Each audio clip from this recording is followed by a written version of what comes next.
Տիկին Գալեյան, Արա Ռոստոմյանի կալանքի հարցը պիտի քննարկվի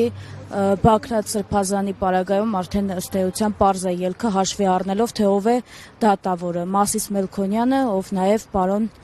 Գալեյանի մասով կալանքի որոշումներ ընդունել, Արա Ռոստոմյանի դատավորը գործով կալանքի ով է եւ նույն պատկերն եք սպասում։ Կարեն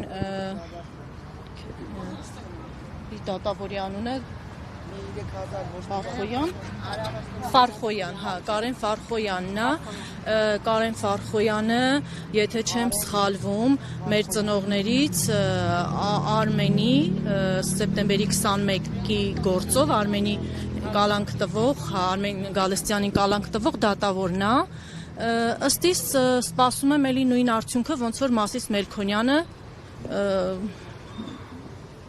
արդեն առավոտյան պարզ է, որ այս գործը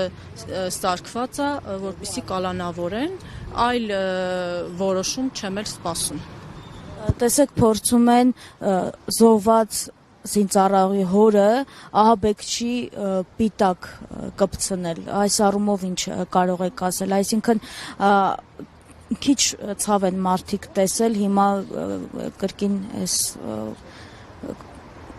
գործերը։ Գիտեք, այս պարագայում այս ընտանիքները, որոնք որ կորցրել ենք մեր տղաներին, չգիտեմ ինչ տեսակի ցավ պետք է լինի, որ մեզ նորից կոտրի։ Մենք ի սկզբանե ծնողներով, երբ որ դուրս ենք եկել պայքարի, ասել ենք սատանան է լինի, մենք կանգնելու ենք կողքին, միայն թե այս իշխանությանը հեռացնենք։ Այն պարագայում, երբ որ երկրի թիվ 1 ամբիոնից հայտարարվել է այն նախադասությունը, որ պատերազմը կարող էր ունենալ նույն արդյունքը, սակայն առանց զոհերի, դուրս է գալիս այսպես, որ ես տարել եմ ձեր երեխեքին, սպանել եմ ու հիմա էլ կալանավորում եմ ձեզ, փորձելով դրանով վախեցնել ծնողին, չխոսալ, չպայքարել, ես իմ կարծիքը